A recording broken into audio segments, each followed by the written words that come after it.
तीन बातें आरंभ से देखें कि हमारे जीवन में आ रही हैं कि नहीं। पहली बात, भगवान पर पूर्ण श्रद्धा विश्वास। अनंत ब्रह्मांडों के स्वामी हैं, काल भी उनके अधीन है। डरना क्यों भाई? किस बात का डर लगना है? अगर डर है, भय है, तो अभी श्रद्धा विश्वास स्वामी में नहीं है।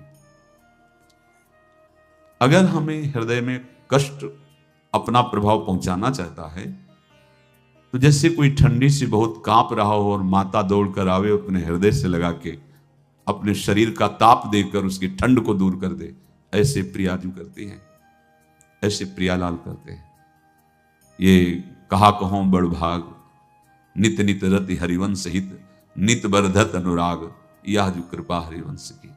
ये अपनो भाग आपन मुख, कहा तुझ श्री हरिवंश बल, हरिवंश भरोसे भय निडर, सो नित गर्जत हरिवंश बल। देखा है, कष्टों की बौछार है, ऐसे जैसे ऊपर से वर्षा हो रही है, भगवान शेष फणों का छत्र, संवर्तक मेघ प्रलयंकारी वर्ष रहे, गिरिराज जी का छत्र, ऐसे भक्त को कृपा छत्र से हर समय सुरक्षित रखा जाता है।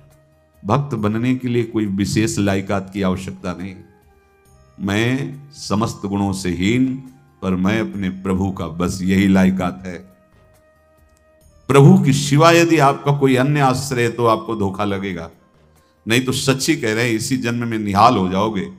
एक बात केवल स्वीकार करो कि प्रभु के सिवा मेरा कोई नहीं है, और है भी नहीं। स्वीकार कर लोगे तो तुम्हें अनुभव में आने लगे। हम प्रतिपल देखते हैं, प्रतिपल, वो केवल अपनापन चाहते, केवल अपनापन, कोई दूसरा नहीं होना चाहिए। बस कहां बाहर तो देखो आप सब हमारे हो, अंदर से नहीं। अंदर से आप सब श्री जी के हो और हम आपके सेवक हैं। बाहर से आप गुरु मानो, जो भाव मानो, वो आपको श्री जी जाने। अंदर से हमारे आप श्री जी के जन हो और हम आपके सेवक हैं। बाहर से कुछ भी व्यवहार मानो, कोई बाहर से व्यवहार का कोई अस्तित्व नहीं, अंदर की बात का अस्तित्व होता है। आप सब हमारी स्वामिनी के परिकर हो, हम आपके दास हैं। बस इस बात से हमारा अपनापन आपसे है, नहीं श्री जी के सिवा किसी से कोई अपनापन नहीं। कि आप इसका प्रभाव समझिए। प्रभु को सिर्फ अपनापन चाहिए, सिर्फ अनन्यता। यदि उपासक में तीन बातें नहीं है तो अभी थोड़ी गड़बड़ी है। पहला, दृढ़ श्रद्धा विश्वास। दृढ़ श्रद्धा, अब नहीं, अब नहीं, अब नहीं, अब तो हाथ उठने का समय आ गया। आप क्या, आप नहीं, अब गाहक मत फंसाओ, बाजार बंद करो, हाथ उठा लो, चलो अपने घर चलो, समय आ गया, घर चलने का समय है। नहीं तो कलयुग अपनी बाजार ऐसी फैला देगा कि भूल जाओगे कि घर भी जाना है। दूसरी बात, जो गुरु ने भजन दिया उसमें तत्परता, सच्ची मानिए। जीवन भर कभी इस प्रमाद को गुरु कृपा से आने का अवसर नहीं दिया गया कि चैन से सोए हों और चैन से खाए हों। पूरे जीवन में कभी सुविधाओं को स्वीकार नहीं हुआ, पर साधन मार्ग में कभी भी शिथिलता नहीं हुई, तत्परता है। प्रभु पर पूर्ण श्रद्धा विश्वास और गुरु प्रदत्त साधन पर तत्परता। और तीसरा खास विषय, इंद्रियों से भोगों को न भोगना। तब ये जो रंग है परमार्थ का, तब अब दो चार माला की मनमानी आचरण की कहते हैं हमें भगवदानंद की स्फूर्ति नहीं होती। आपने रास्ता रखा है भगवदानंद का, बाजार लगाए बैठे हो अंदर हृदय में, अन्य आसों की, अन्य भोगों की, अन्य चाहों की, अन्य मान्यताओं की। अरे खाली करो, ये सब माया का खेल है। एकमात्र प्रभु, बस जब ठन जाएगी ये बात। अच्छा गौर से देखो क्या है, जब चलोगे तो क्या होगा, चलने की तो सोचो, उस दिन की सोचो जिस दिन चलना है, और किस दिन चलना है पता ही नहीं है, तब तो और होश में हो जाओ। आपको कोई भी यहां सहयोग देने वाला नहीं, कोई भी वस्तु आपकी नहीं, कुछ भी आपके साथ नहीं जाएगा। तो होश में हो जाओ, संभाल लो, आगे की गति मत बिगाड़ो। तीन बातों पर ध्यान दीजिए, श्रद्धा और विश्वास अटूट अपने इष्ट पर। दूसरी बात, हमारे हृदय में जो गुरुदेव ने उपासना का बीज रोपण किया, तत्परता। देखो आपको हृदय की बात कहता हूं, माया के पास केवल प्रलोभन है, ये सुख में बांधती है। सुख का प्रलोभन अच्छे से सजा के पेश करके देना, साधक को भ्रष्ट करना, ये इसका स्वभाव है माया का। माया किसी व्यक्ति का नाम नहीं, किसी शरीर का नाम नहीं। भगवत विमुखता जिस वस्तु व्यक्ति स्थान से हो वही माया है। माया का मतलब थोड़ी जैसे कोई स्त्री शरीर पे आरोप कर दे या पुरुष शरीर पे आरोप कर दे ये तो माया है, तो और क्या है? मैं, मोर, तोर, तय और जहां तक इंद्रियां जाएं, जहां तक मन जाए, सब माया ही है। इसको देखा है भगवान के पार्षदों ने। ये क्या करती है? चमकीली लेबिल लगाकर, सुख का चारा डाल करके जीव को बांधती है। इससे सुख मिलेगा, बहुत सुंदर है ये वस्तु, ये शरीर, ये व्यक्ति, ये स्थान, ये पद, इससे वो बांधती है। विवेक ऊपर की लेबिल का तत्काल ऑपरेशन करता है, वो आंतरिक विषय पर दृष्टि डालता है तो सब खोखला निकलता है, बाहर निकल क्रॉस कर जाता है। होए विवेक मोह भ्रम भागा, तब सब विषय विलास विरागा। अज्ञानी उसी आकर्षण सुख में बंध जाता है, और सुख तो था नहीं, बंधन इतनी जोर का हो गया, अब मुक्त हो सकता नहीं, तो उसके हृदय में लगता है इसके बिना जी नहीं सकते, इस नशा के बिना, वस्तु के बिना, व्यक्ति के बिना। और एक सूक्ष्म बात, वो जब आपको सुख देगी तो आपको स्वतंत्रता का आभास कराएगी, और जब आप उसको छू लेंगे तो आपको परतंत्र बना देगी, भयभीत कर देगी। तो आप डाउन होकर के अपने अस्तित्व को मिटाकर पूरा जीवन बर्बाद कर देंगे। इन शब्दों को लिख लो, अपने हृदय में लिख लो। माया सुख में बांधती है नहीं उसके पास सुख। जिसे तुम सुख समझते हो वो सुख नहीं, बिल्कुल सुख नहीं, वो सुख की छाया है, तुम्हें समझ पड़ती नहीं, ये गिरधर की माया है। उस सुख का बंधन, आप देखो कुछ भी क्रिया करते हो माया जनित तो प्रलोभन होता है, सुख मिलेगा। और जिस समय सुख मिलने के लिए आप लालायित हुए, उस समय सुख भोगने की स्वतंत्रता आपको दे देगी। लो, आप समझ रहे हैं हम स्वतंत्र स्वामी होकर सुख भोग रहे हैं? नहीं, अब भोग लिए ना, अब गुलामी उसकी सहो। अब तुम्हें वैराग्य हो रहा कि मैं नहीं भोगूंगा, तो उसकी दृष्टि बदलेगी। समझ रहे हो? अब आप अपने आप को पूरे शरणागत कर दिए, हर तरह से तुम्हें बांध करके भगवत विमुख करके नष्ट कर देगी। ये बात अच्छे से समझ लो, अच्छे से। इस सुख का प्रलोभन देकर बांधती सुख है नहीं, क्योंकि आप उपासक हो। जब सुख में उतरोगे तो कितने दिन फिर आपको घृणा होगी कि अरे धिक्कार हमारे जीवन, फिर लौटने का चांस नहीं रहेगा। ध्यान से सुन लो, लौटने का चांस नहीं देगी माया। तुम्हारी ऐसी आंतरिक कमजोरी हो जाएगी, ऐसी वृत्तियां कमजोर हो जाएंगी कि तुम उस माया के इशारे पर नाचोगे, उसके विपरीत तुम बोलने की भी ताकत नहीं रख सकते। मान लीजिए, विषय चुगा जिन चुगे, कछुक चुगत सुख होए, फिर जो फांसी ऐसी लगे, तेसम दुख न को। ये अनुभवी महापुरुष रसिक शेखर श्री ध्रुवदास जी महाराज कह रहे हैं। तो तीसरी बात का संयतेंद्रिय, दृढ़ श्रद्धा विश्वास भगवान पर, गुरु प्रदत्त प्रबल साधना में तत्परता, और इंद्रियों की गुलामी कभी स्वीकार न करना। जीवन में ध्यान रखा जाए, केवल प्राण पोषण शरीर के निर्वाह के लिए जो निरपेक्ष भाव से मिले उसे स्वीकार करो, अन्यथा ये प्रलोभन सुख का देकर माया तुम्हें बांध लेगी और फिर तुम्हें अधीन कर लेगी। कितने से मार्ग में उत्साहित होकर चलते हैं, पर गुरु कृपा पात्र ना होने के कारण, चतुर खिलाड़ी ना होने के कारण वो प्रलोभन में फंस जाते हो। फंस गए तो फिर मछली का कांटा जानते हो, ऐसे अब वो चाहे जितना हिले डुले, वो कांटा नहीं निकल सकता। अब तो उसको मरना ही पड़ेगा। ये जन्म बर्बाद ना हो, आप सबसे प्रार्थना है। बहुत ही अपने घर की जैसी बात होती है। इसका कार्य है माया का सुख में बांधना, सुख के प्रलोभन से, और आपको सुख भोगने के लिए स्वतंत्रता देना। आप उस स्वतंत्रता से सुख भोगे कि न जाने कितने जन्मों की परतंत्रता तुमने स्वीकार कर ली।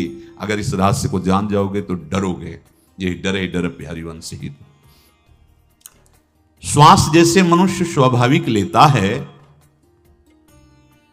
खाते पीते सोते चलते उठते बैठते बात करते हंसते, सब अवस्थाओं में आप श्वास नहीं लेते, स्वाभाविक आ जा रही है। ऐसे ही श्वास प्रश्वास अपने आराध्य देव के स्मरण का अभ्यास बना लो।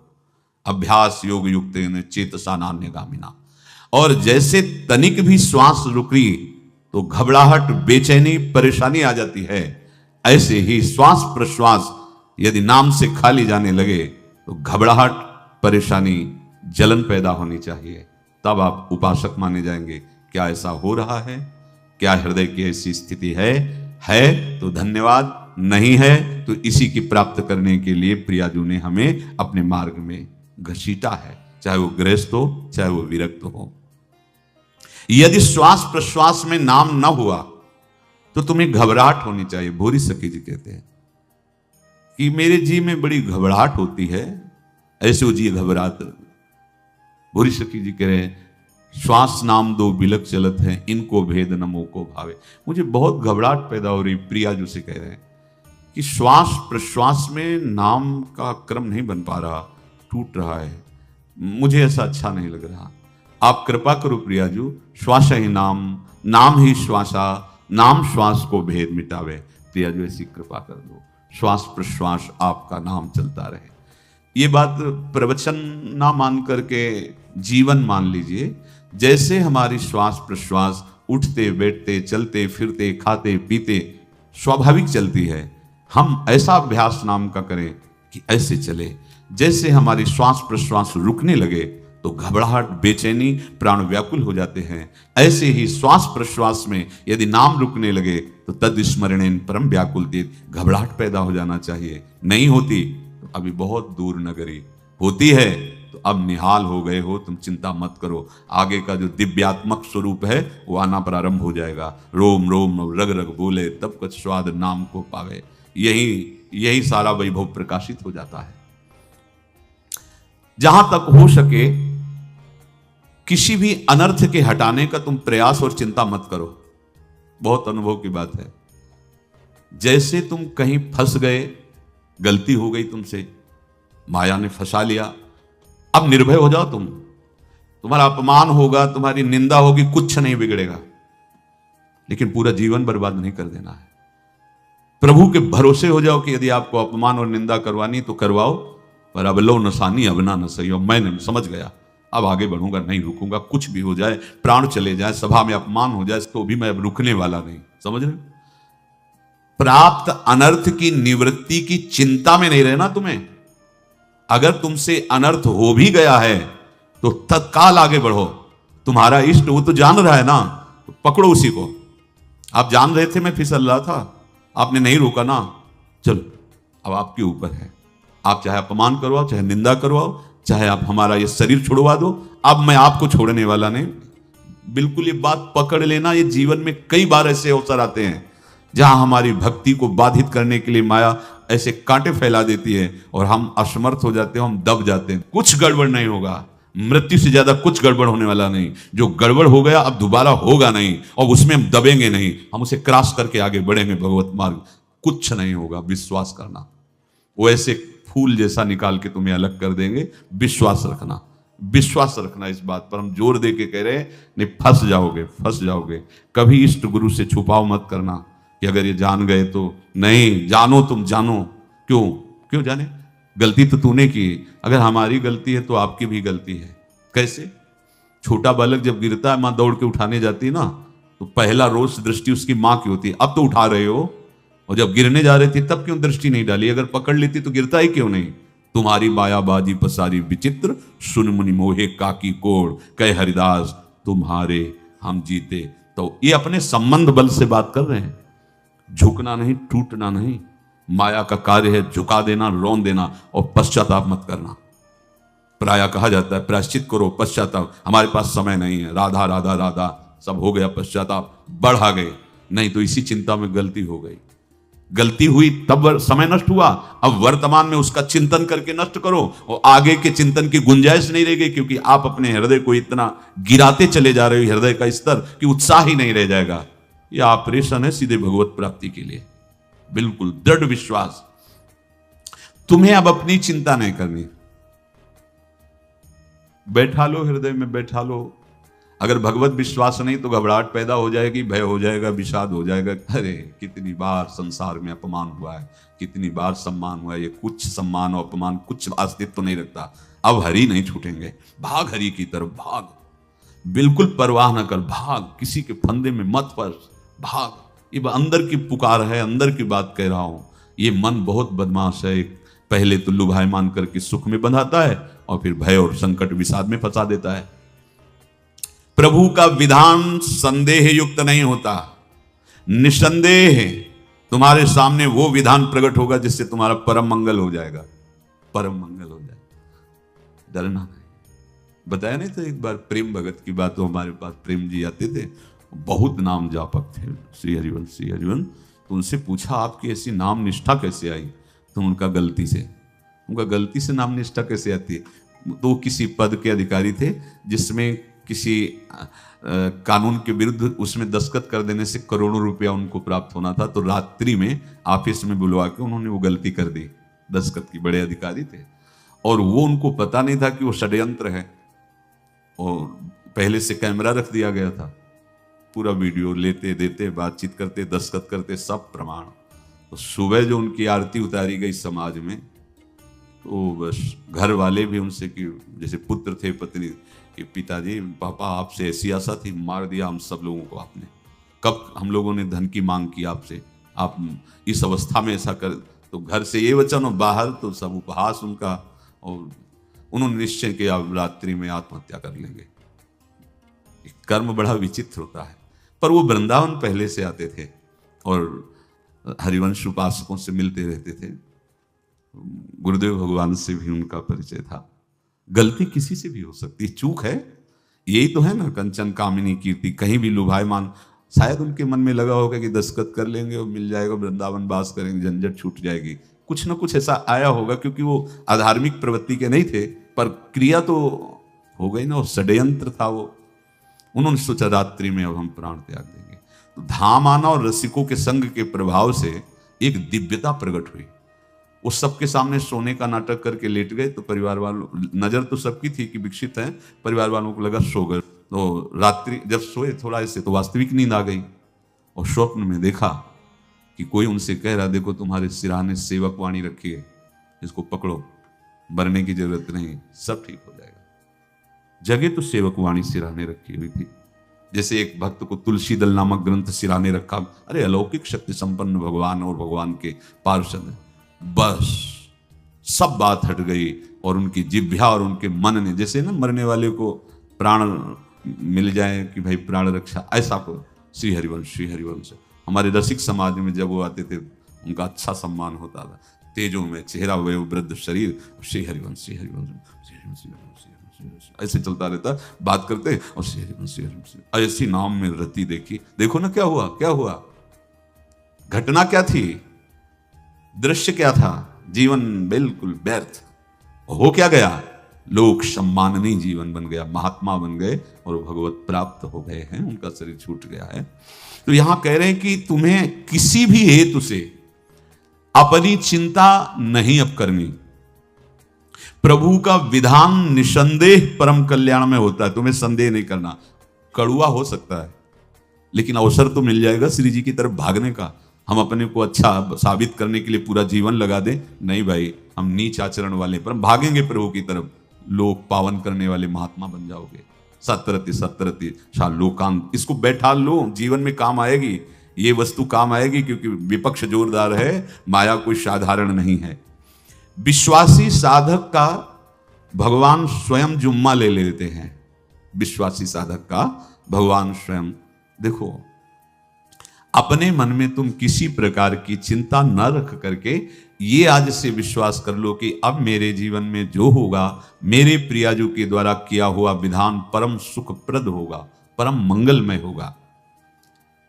विश्वासी भक्त का जब ये स्वभाव निश्चय हो जाता है कि मेरे प्रभु जो करेंगे वो मंगल करेंगे, तो परिस्थिति बुरी दिखाई दे सकती है, परिस्थिति भयावह दिखाई दे सकती है कि अब तो सब गया ऐसा लगेगा।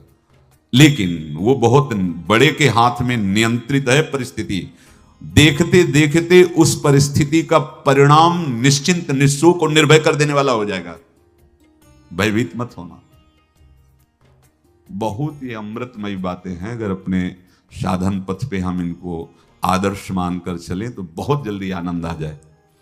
किसी भी अड़चन को तैयार रहो, ये काल क्षेत्र है, मृत्यु क्षेत्र है, कुछ भी कभी भी कहीं भी कैसे भी सबके सब मर सकते हो। अभी यही खंभा टूट जाए, बिल्डिंग गिर जाए, सब मर जाओगे। कहां जाओगे? जहां ऐसे सुन रहे हो ना, ऐसे निकुंज में चलेंगे। अब हमें किसी भी अड़चन से कोई भय नहीं, किसी भी अड़चन से भय नहीं। आप ये खिलवाड़ मत समझे, किसी भी अर्थ कोई तुम्हें नहीं रोक सकता आप श्री जी से मिलने के लिए। ये आगंतुक भय एक स्वाभाविक होता है। जैसे पूज्य श्री मंगनानंद जी सरकार सेनपुर, बहुत उच्च कोटि के ब्रह्मलीन महापुरुष, तो एक चौकी पर ऐसे बैठे हुए थे और बहुत से ऐसे संतजन परमहंस सब बैठे हुए थे और ब्रह्म चिंतन के विषय में चर्चा चल रही थी। तो एक संत आगंतुक ब्रह्म आए ऐसे गंगा किनारे। तो उस समय स्वामी जी कह रहे थे मंगनानंद जी कि एक होता है विचार भय, वो संतों में कभी नहीं होता है, और एक होता है तात्कालिक भय, वो सबको व्याप्त हो जाता है। तो उन्होंने कहा कि स्वामी जी वैसे हम आपका आदर करते, लेकिन इस बात पर हमारा मतलब मन नहीं बैठ पा रहा है कि जो ब्रह्म स्वरूप को जान गया है उसको विचार भय तो होगा ही नहीं, लेकिन स्वाभाविक भय कैसा हो सकता है? तो सिद्ध पुरुष थे। उनका स्वामी जी बैठो, प्रसंग पूरा होने के बाद फिर आपका उत्तर हो जाएगा। ऐसे चौकी लगाई बैठे, और बैठे थे बट वृक्ष के नीचे। तो एक जैसे बाज है, गीद पक्षी है, उस समय तो वो संध्या का समय था, आके ऐसे जे भी बैठा तो खरबर खरबर वो डाल, तो महाराज चौकी के नीचे हो गए जो गंगा किनारे से आए थे ना। तो कहा स्वामी जी ये विचार भय है या स्वाभाविक भय है या आपको ब्रह्म चिंतन या ब्रह्म बोध नहीं? तो हंस दिए, बोले उत्तर मिल गया। ये स्वाभाविक, जैसे अभी बंदर चीख दे तो सब घबरा जाओगे ना, विचार भय नहीं है ये आगंतुक स्वाभाविक भय। भय विचार भय कि अब जो है ऐसा होगा, ऐसा हो सकता है, नहीं नहीं, वही प्रसंग चल रहा है। भगवान प्रमाण देते चले जा रहे हैं। देखो, कोई भी भय, कोई भी अड़चन अब तुम्हारा अमंगल नहीं कर सकती, पक्का मान लीजिए, डरो मत। देखो इसमें इसीलिए प्राणों की बाजी लगा के, अब हमारे प्राण नहीं हैं, हमारे प्राण प्राणनाथ को समर्पित हैं। मेरे प्राणनाथ श्री श्यामा, तो क्यों भय करें? तो हम ये सब कर किसके लिए रहे? श्यामा जी के पास पहुंचने के लिए। श्यामा जी के पास पहुंच गए, हमें श्यामा जी के पास जाना है। ये बिल्कुल छोटी मोटी बातें, अंदर ये जो सांसारिकता है इसका त्याग करो। आप इस बात को समझो। गुरु गोविंद सिंह, लाखों की समाज बैठी हुई थी, उन्होंने कहा कि अगर तुम आजादी चाहते हो तो तुम्हें अपने प्राण देने पड़ेंगे हमें। खड़ा हो कोई व्यक्ति जो अपने प्राण देना चाहता है, मैं उसे आजादी, आजादी दो प्रकार की, एक प्राकृतिक आजादी और एक दिव्य आजादी, दोनों देने में समर्थ थे गुरु गोविंद सिंह। हाँ, ये सिखों के आचार्य हैं, बहुत ही अध्यात्म बल और शारीरिक बल से भी पुष्ट। एक खड़े हुए हिम्मत कर, बोले आ, गड़ासा हाथ में अंदर गए और ऐसा लगा कि उनकी गर्दन उतार दी गई और ऐसे रक्त प्रवाह सा नाली से बहा, जो सबको दिखाई दे रहा था। और कोई है? जब पता ही चल गया कि गर्दन उतारी जा रही, रक्त प्रवाह, वो कहते थे मुझे तुम रक्त दो, प्राण दो, मैं तुम्हें आजादी दूंगा। 2 3 4 5 अंदर ले जाते, ये आभास भी नहीं होने दिया कि वो जीवित है। 5 तैयार, पूरी सभा में 5 तैयार। बोले ये पंच प्राण प्यारे हैं भाई, इतने से एक एक से 1.25 लाख को परास्त कराऊं, देखना मेरा नाम गुरु गोविंद सिंह न धराऊं, यदि एक एक से 1.25 लाख को परास्त, क्योंकि प्राणों की बाजी समर्पित कर दी। अब क्या भय? माया से आजादी प्राप्त करने के लिए भयभीत होना तो बिल्कुल जीवन में छोड़ दो। विचार भय नहीं होना चाहिए, ये स्वाभाविक भय होगा। अभी कोई ऐसी आवाज आ जाए, वो ऐसे स्वाभाविक होता है, उस पर तर्क वितर्क नहीं किया जाता। विचार भय नहीं होना चाहिए। जानते हो, तुम्हारा जीवन, तुम्हारे प्राण, तुम्हारा शरीर हरि को समर्पित है और हरि के अधीन काल है, कुछ नहीं हो सकता, और जो कुछ होगा वो परम मंगल होगा।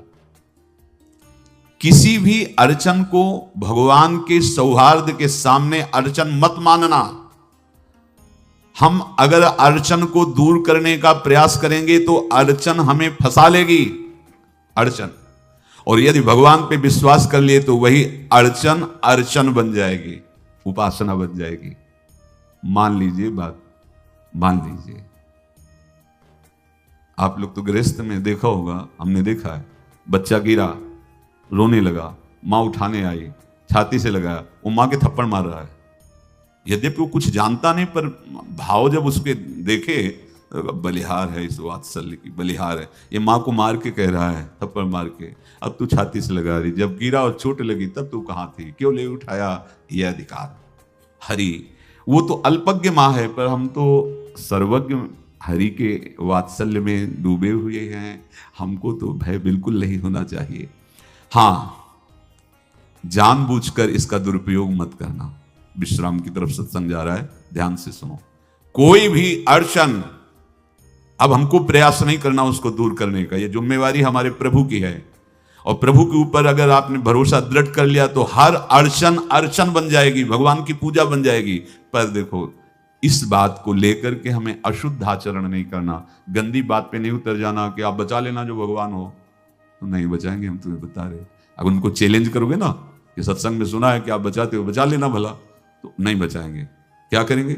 डबल पिटाई करवाएंगे तुम्हारी, क्योंकि सुन के भी तुम मनमानी कर रहे हो ना, और जब पिटोगे फिर रोगे तो फिर बचा लेंगे। ये लीला बिहारी गुरु हैं, बहुत करुणा में है, इनसे उल्टा मत खेलना, नहीं तो अगर ये उल्टा खेलने लगे तो तुम पहचान ही नहीं पाओगे। कह रहे हैं अपने आचरण को जानबूझकर अशुद्ध ना करो, तुम्हारी सारी बुराइयों की जिम्मेवारी हरि ले लेंगे। शब्द पर ध्यान दीजिए, जानबूझकर तुम अपनी बुराइयों का प्रयोग मत करो, तुम्हारे में जो बुराई है वो श्री हरि स्वयं स्वीकार कर लेंगे, वो ठीक है। जैसे आग में मल पड़े या चंदन या लोहा पड़े या लकड़ी, आग सबको अपना रूप दे देती है, ऐसे हर बुराई हरि में जाके परम सद्गुण बन जाती है। हम जितना अपने आप को अच्छा बनाने का प्रयास करेंगे, ये संसारियों के समझ में नहीं आएगा, परमार्थ के पथिकों के लिए बात है, और यही विश्राम हो जाएगा। हम अपने आप को जितना अच्छा और बड़ा बनाने की कोशिश करेंगे, उतना ही हमारा प्रयत्न हमको नीचा गिरा देगा। यदि हम अपने को भगवान के आश्रित कर करके उनके नाम का जप और उनकी आज्ञा पे चले, तो इतने अच्छे बन जाओगे, बिस्तरे सब जग विमल कीरति साधु संगति ना टरे। इतने महान बन जाओगे कि विश्व आत्मा भगवान जब हृदय से लगा लिए, तो जा पर कृपा राम की हुई, ता पर कृपा करे सब कोई। सुर नर मुनि प्रसन्नता ऊपर, सोई विजयी विनयी गुण सागर, तास सुजस त्रैलोक उजागर। इसलिए सत्संग का मनन करो, और ये जीवन व्यर्थ ना जाने पावे। सावधान आप रहो, और निर्वाह हमारी लाडली जू करेंगी।